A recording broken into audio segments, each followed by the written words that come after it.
In this episode, the fixtures are out. The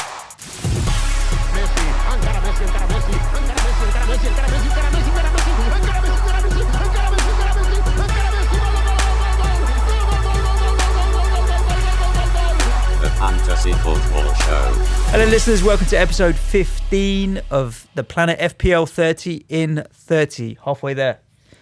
Yeah, we've made it. Halfway there. We haven't made it anywhere. We're basically this is half time.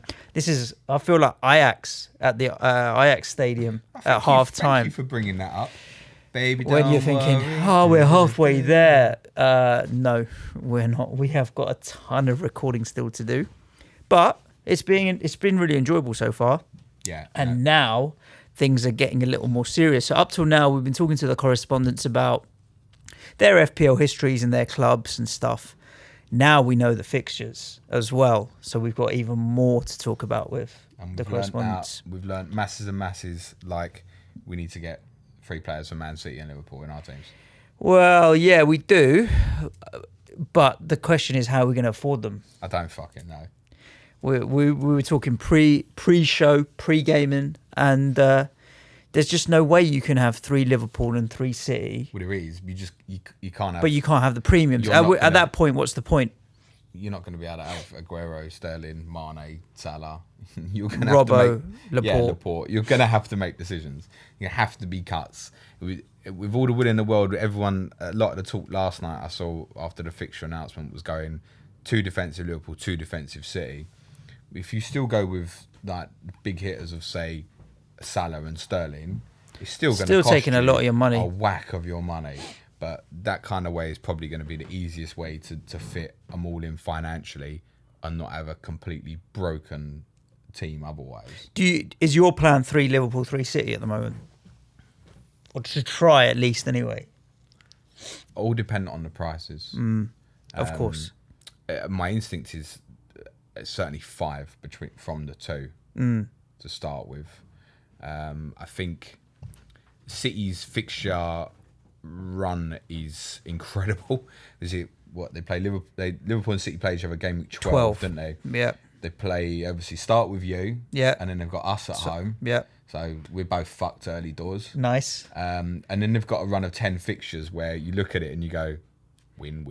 Yeah, win. Bournemouth away, you think they'd win. You do anyway. Yeah, but if you're picking that out as one of the tougher fixtures out of 10, yeah, I think that shows how strong it is. I think their home games are obviously Tottenham, Brighton, Watford, Wolves, Villa, Southampton. Watford and Wolves can give anyone a game on their day. Everton away is the toughest fixture in there, I think. Yeah, I would agree with you on that. Liverpool's is a little trickier, I think, when you delve into it.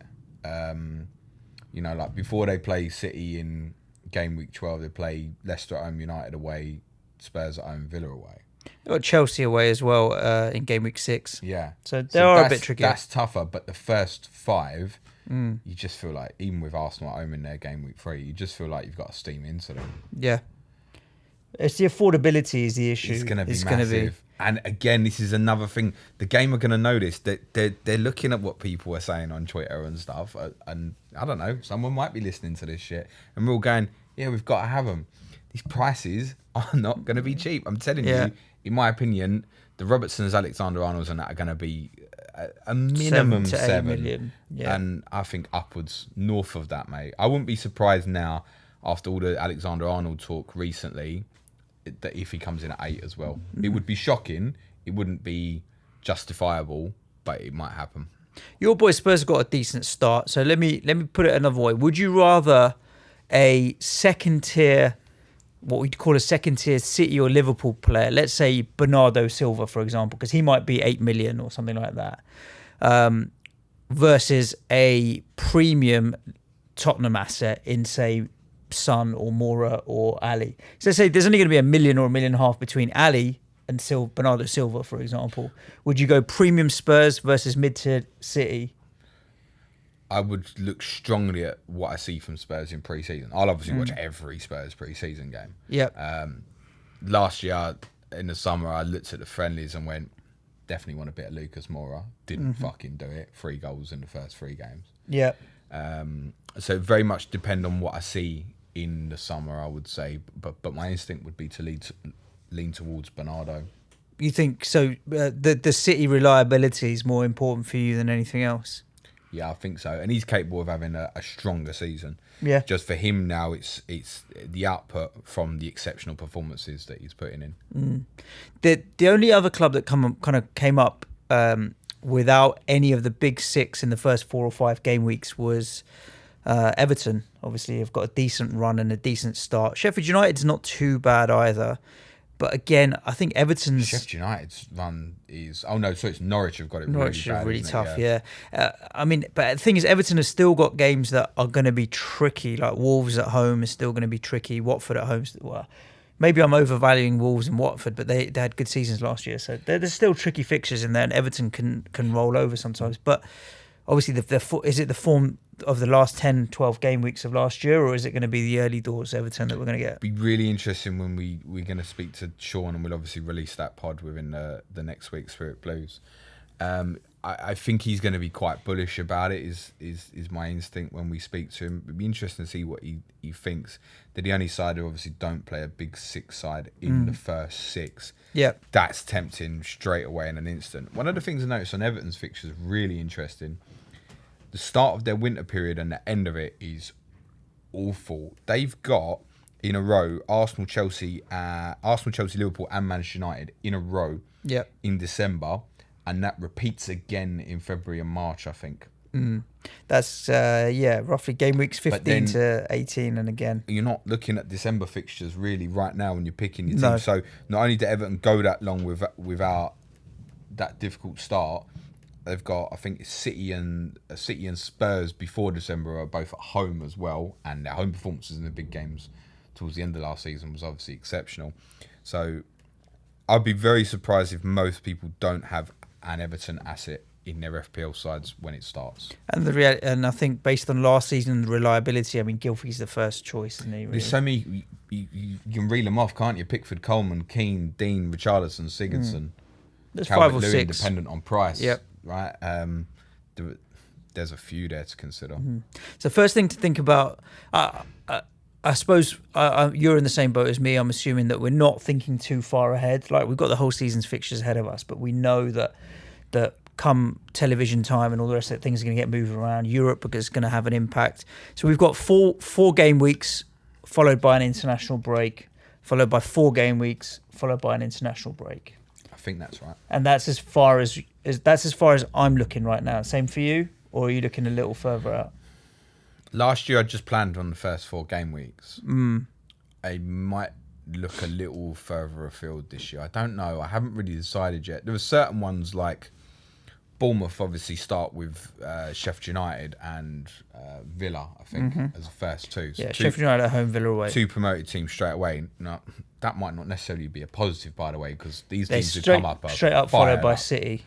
Yeah, but you can take a gamble on one of the attacking talents there, for example. But exactly, so followed by City, it might be that you'd throw a Wilson in for 2 weeks or something. Yep. As almost a planned, I'm going to lose him. I don't think there's 2 point looking too far massively ahead. And we were talking off air, and I was saying to you, other than kind of really Everton a little bit, there's nobody's fixtures who jumped out at me and went, that's what I definitely need to get into. If you take Spurs for an example, Spurs' first 2 away games are Man City and Arsenal. But the first 8 home fixtures all look very, very, very winnable. Now, that's over a sustained period where you might want to leave a Kane or a Son in that team, knowing that they could be a rotating captain option. Particularly Kane, obviously, right? You can find a balance against Spurs' home fixtures and somebody else, then that could be your captain. Well, quite even... it's your noisy neighbours, mate. In terms of Arsenal, their home fixtures. Sorry, what's fucking noisy about it? They've got Burnley at home. Okay, then they play you at home. I mean, you did lose there, right, last year. So they would probably be favourites in that game because of their home form, but not by much. But then you've got Villa at home, Bournemouth at home, Palace at home, Wolves at home, Southampton at home, Brighton at home. And obviously, you guys are never at home on the same day. So an Aubameyang Kane captain rotation could be pretty tidy. Yeah, now you're getting them City Liverpool players in. If he's there. But how are you getting them City No, Liverpool this is the players problem, in? right? Yeah. At this point, what do you do? Because you're going to want City and Liverpool players, and you could even blind captain Sterling for the whole first 10 game weeks looking at their fixtures. So I feel like this is the most interesting start to the season. Maybe we'll analyse it more than we ever have, but it is a little interesting at the moment. Oh, they're already all on it, mate. Yeah. I've already been messaging with Ben Crellin. He's on, mate. He's got all the spreadsheets done, mate. Yeah, for sure. We also know a few other things from the structure of the fixtures point of view. First to mention is obviously Liverpool and is it the Super Cup or the World Club Cup? The World Mickey Mouse Club Cup Championship trophy. Yeah. And that's in December as it stands. Yes, I think it's game week 18, maybe. It's game week 18, you're right. Yeah. Now, they're obviously due to play at Stratford. The mighty West Ham. West Ham. So we assume, there's no confirmation on that. We assume that obviously that will be a blank for West Ham. Liverpool, look, it's miles away. It's game week 18. I wouldn't think about it too much. But I looked at where it could go. Now, it's most likely to fall somewhere into January as a rescheduled fixture, particularly if neither West Ham or Liverpool would make the League Cup semi-finals. Yeah. If neither made the League Cup fourth round, it could even be earlier. It could, in theory, be rescheduled as early as game week 2 or 3. It can fit into there. Well, the thing is, between game week 1 and 2, Liverpool have got the and actually Super Cup or whatever. No, so that's the midweek of game week 1, isn't it? Yeah, between 1 and 2. So Correct. this would be between 2 and 3. Or 3 and 4. Okay, so now you're talking about Liverpool having fixture pile up in the first 4 game weeks. Fixture pile up, is it? No, it's not. But weekend midweek for the first 4 weeks of the season is not normal. But then I think one of them might be the League Cup second round. I think maybe between game week 3 and 4. So obviously West Ham would have a fixture there, unless you were in some sort of Intertoto Cup that I don't know of. No. But in terms of actually planning it, all right, the league might not want West Ham and Liverpool to have a game head start. But from a planning perspective, it makes complete sense. I'm actually a little surprised looking at it that there's not a set of midweek fixtures, because it looks like it's only Wolves will get affected. So one of the midweeks I'm talking about, Wolves will potentially have a Europa qualifier. Other than that, no one else has got a fixture. Mm-hmm. It can go in there quite easy. Yeah. And it would make sense. I suspect the league probably, from an integrity point of view, and the fact that obviously Liverpool are highly likely to be challenging for the title, probably don't want them to have that game head start for 3 months.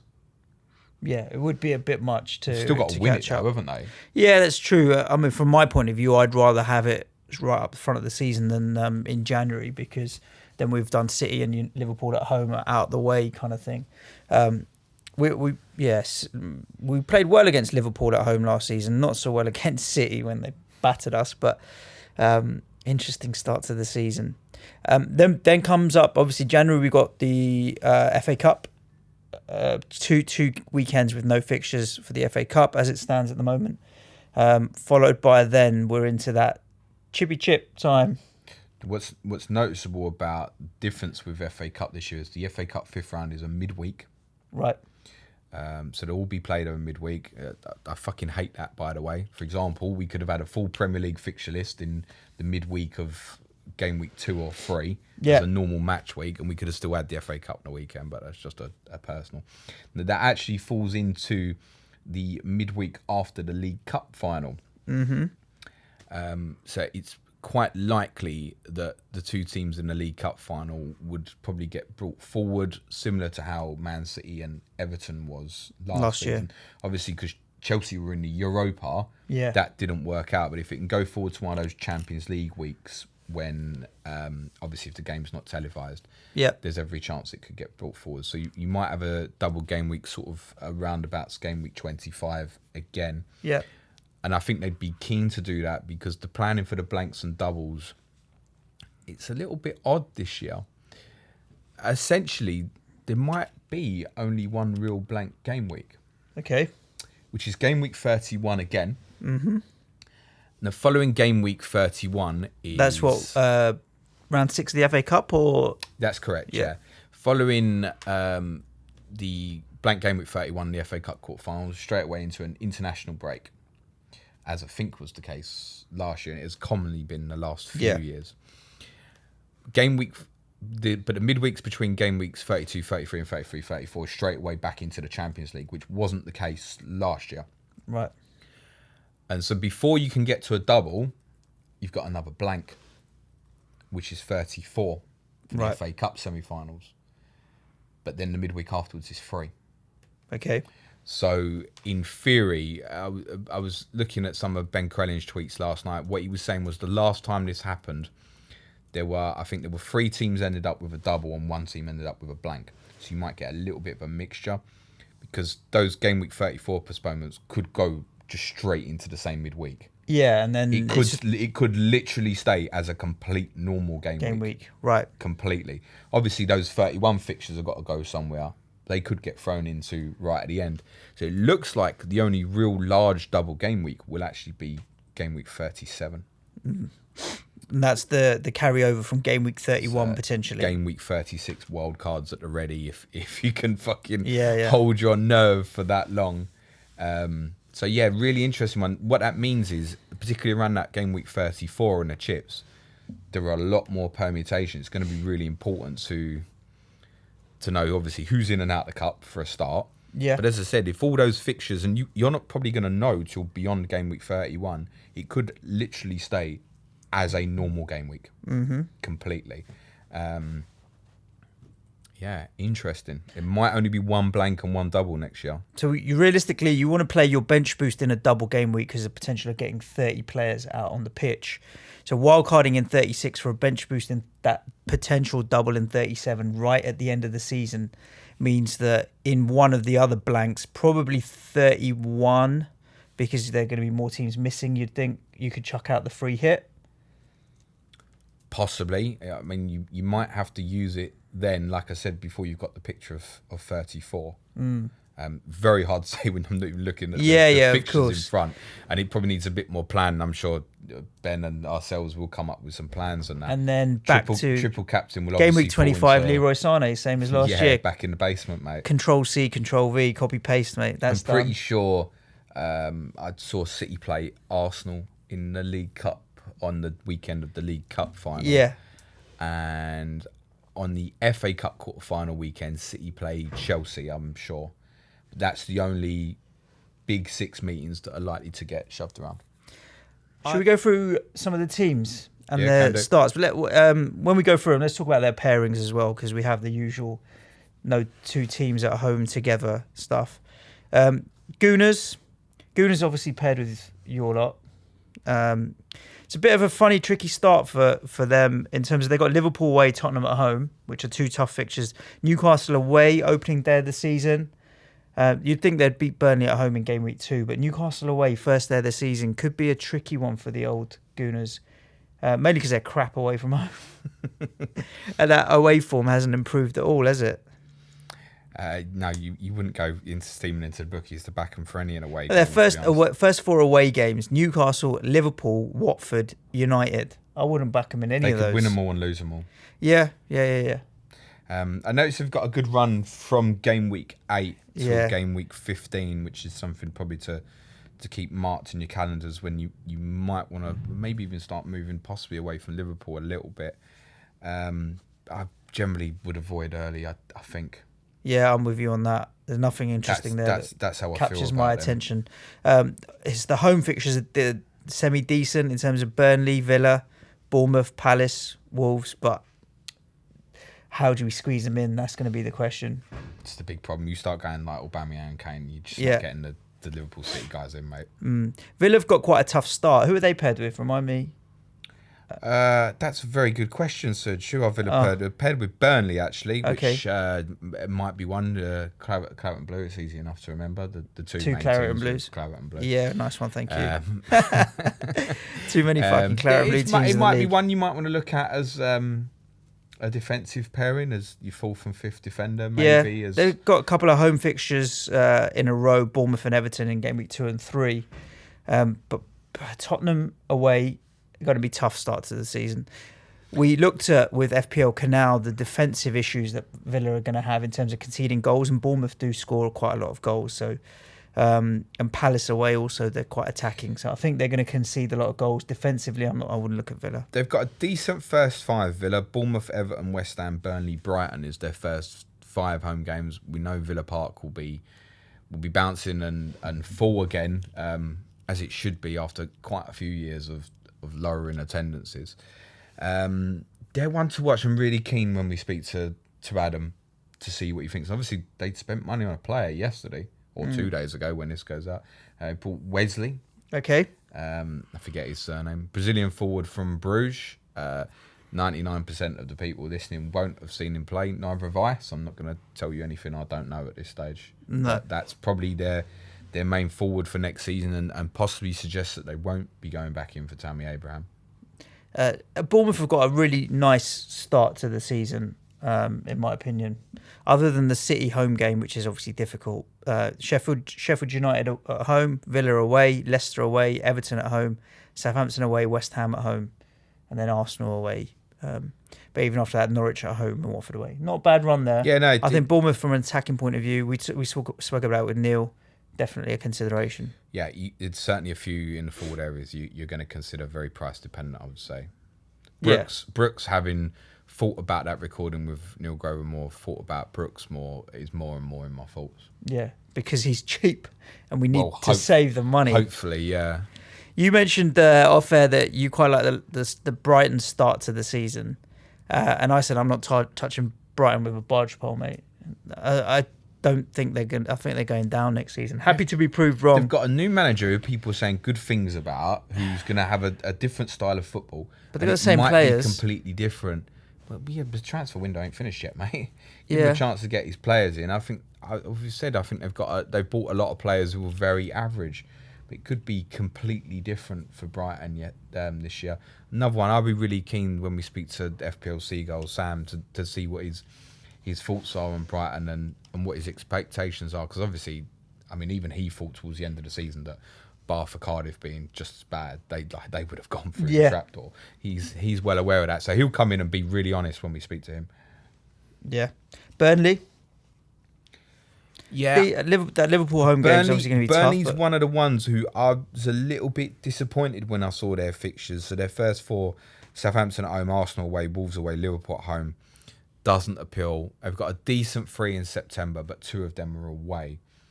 Chris Wood was someone who'd really earmarked to be in my team at a decent price early doors after his 99 points second half of last season, and those fixtures don't appeal. Even this first one, you're expecting more from Southampton this year, aren't you? Yeah. And then those fixtures 2 to 4 are a dog. Chelsea got United away and Liverpool at home in the first 6. They're paired with Watford, right? Correct. They are. But then you've got Leicester at home, Sheffield United at home, and Norwich away. Those 3 look quite interesting. Might be something to consider there from Chelsea. Apart from the United away game first there of the season, the next 3 look pretty decent. So watch and wait. We're recording Friday morning, and this is going to go out on the Saturday. We think somewhere in between, Sarri will be confirmed as Juventus manager. And I know Ted, rotation FPL, or Chelsea guy we'll speak to, he thinks they're going to go for Lampard, and that's the reports that are being heard, and that can go either way. So they are absolutely a watch and wait. I can't see where in Chelsea's squad, other than one defensively, if say sort of Luis Rudiger are nicely priced, or if Alonso gets the shirt back, that you would go in. One of the cheapies, maybe. It's just a budget problem, isn't it? Yeah. You're going to throw fucking N'Golo Kante in there for the sake of it. No, Kante, but one of the Kante will probably go back to playing his proper position next season now, wouldn't he? A Loftus-Cheek or a out the start Hudson of the season, Odoi, most likely, and the same. Yeah, that's the thing. That's the difficulty with them. We don't know if they're going to be fit. I feel like Chelsea, Arsenal, and United all fall into probably a void start on, unless there's something price-wise that really sticks out.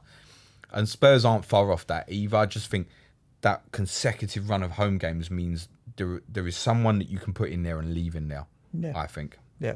Palace, Everton at home, Sheffield United away, Man United away, and Villa at home. Yeah, it's pretty meh. Yeah, the Everton and Man United games are going to be pretty tough. You'd have got 4 of the big 6 between game weeks 9 and 13 as well, Palace. But then they have a great run after that. I noticed over the Christmas period, they've got a really, really good run, Palace, where you might want to kind of note that and come back to them. Game weeks 14 to 21 are really strong. Yeah. And they could actually build up some momentum and a lot of points. So I wouldn't say they'd look at the start of the season as a free hit, but if they start well and then come into that run, then they're in a position to start thinking top half, Palace. For sure.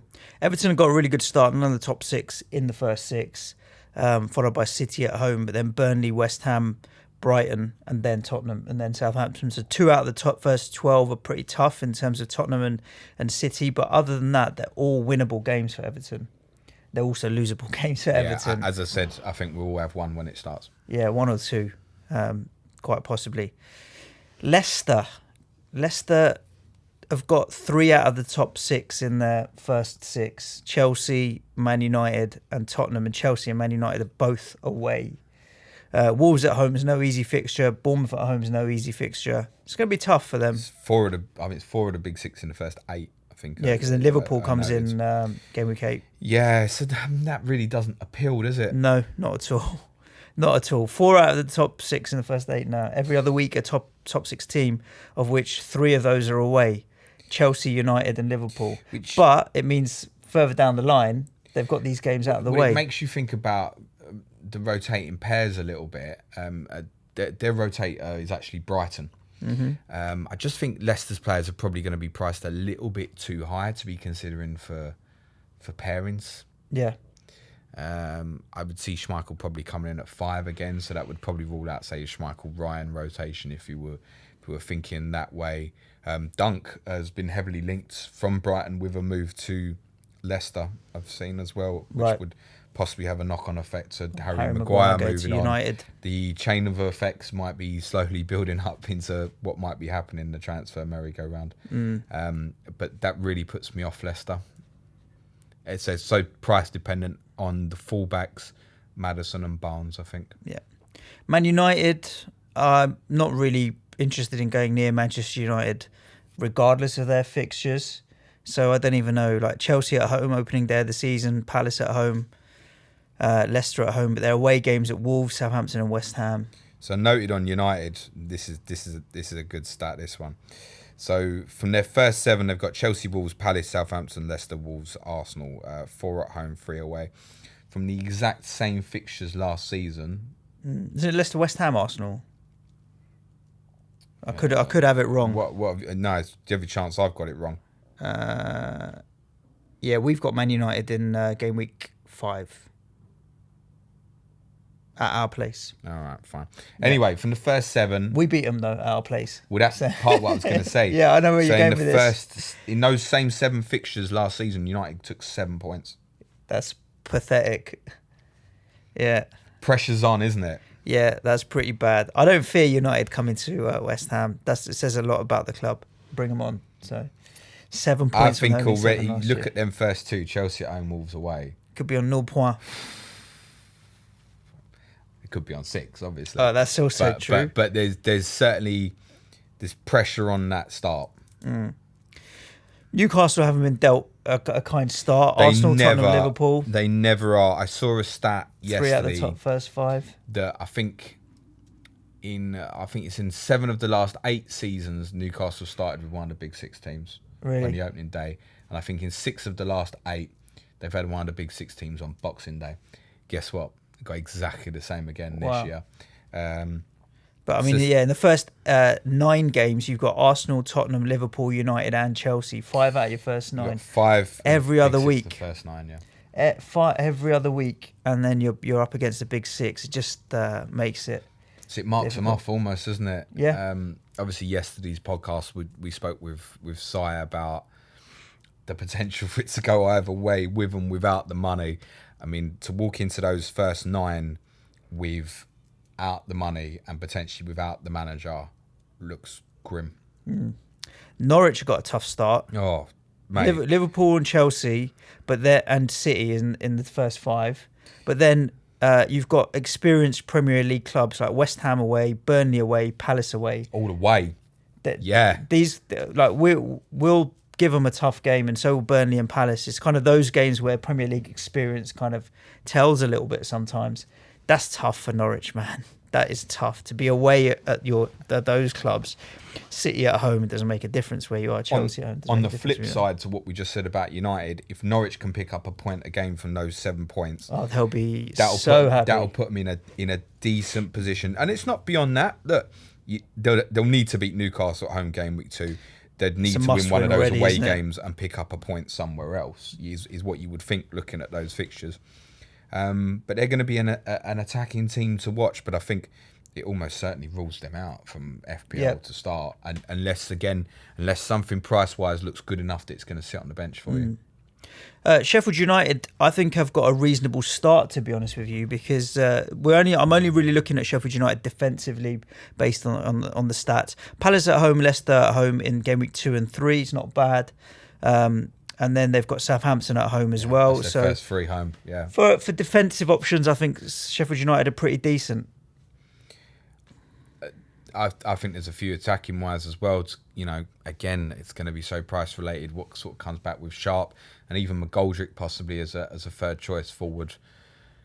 Sheffield United open eyes, and I think it's going to be really fascinating when we have Tomo on, our Sheffield United correspondent, and we talk about how their playing style and how that may impact into the Premier League and which one of these players to look out for.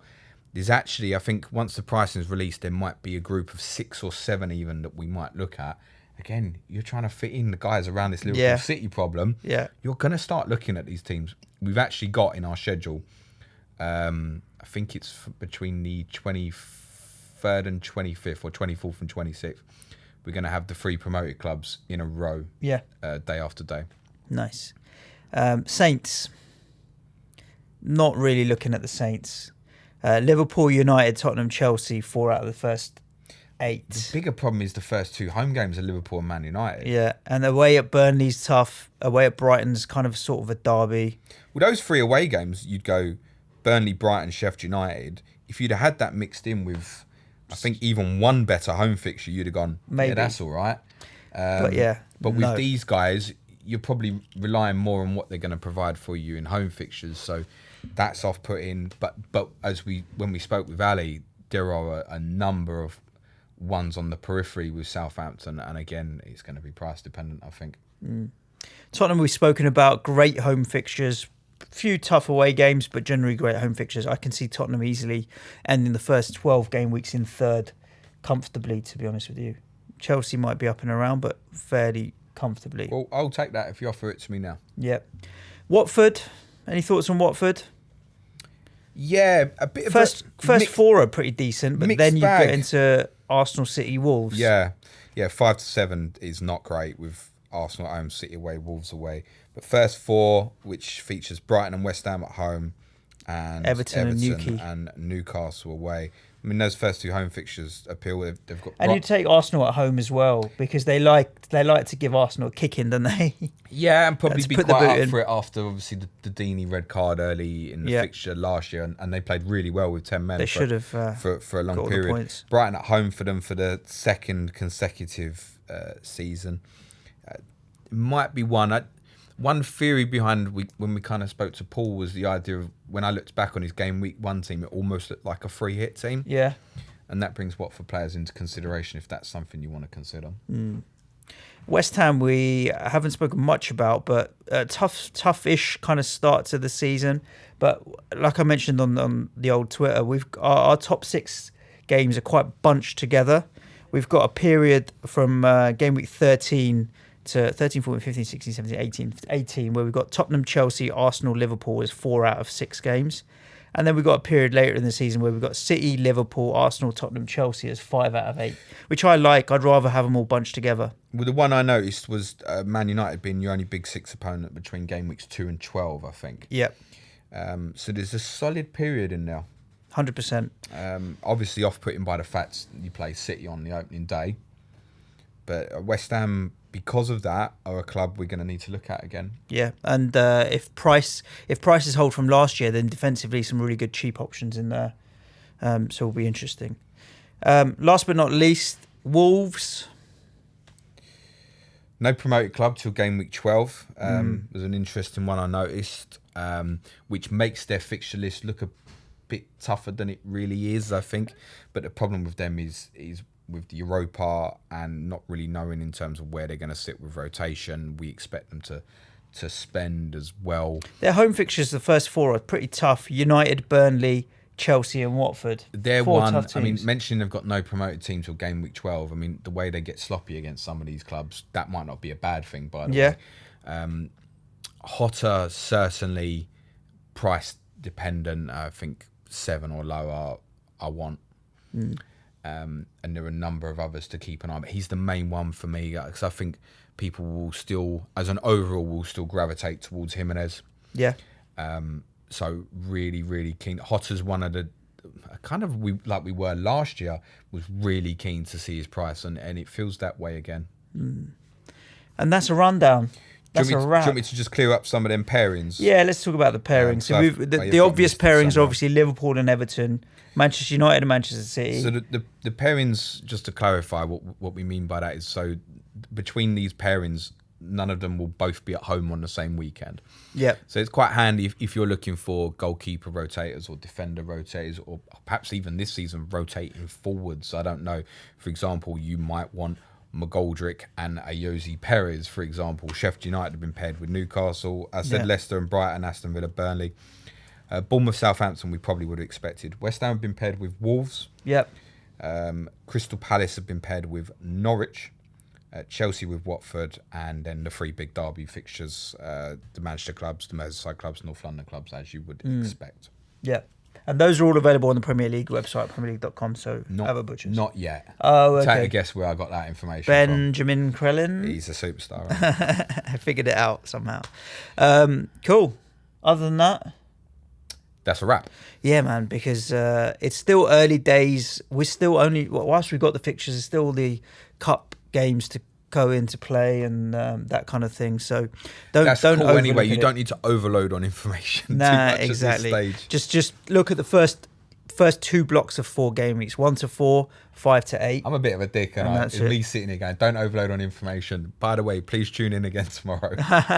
So tomorrow we're back with episode 16. We have the first of our new correspondents in Foxy FPL, Leicester City. So we're talking about Leicester tomorrow. 17, we've got... Tottenham. We had some laughs with Ricky Saunders when we recorded. And 18, I can't give the game away yet, but we've got a special guest on, and it will be more like a normal Planet FPL regular season podcast, I think. Lovely. So that should be a bit of fun. And then from there on out, we are smashing it out with the rest of our correspondents. Yes. Thank you very much for tuning in to 30 and 30 so far, and all the kind of tweets and support and shares and all the rest of it. And we're going to keep ploughing through. Other than that, all that leaves me to say is ciao for now. Cue music, man, child.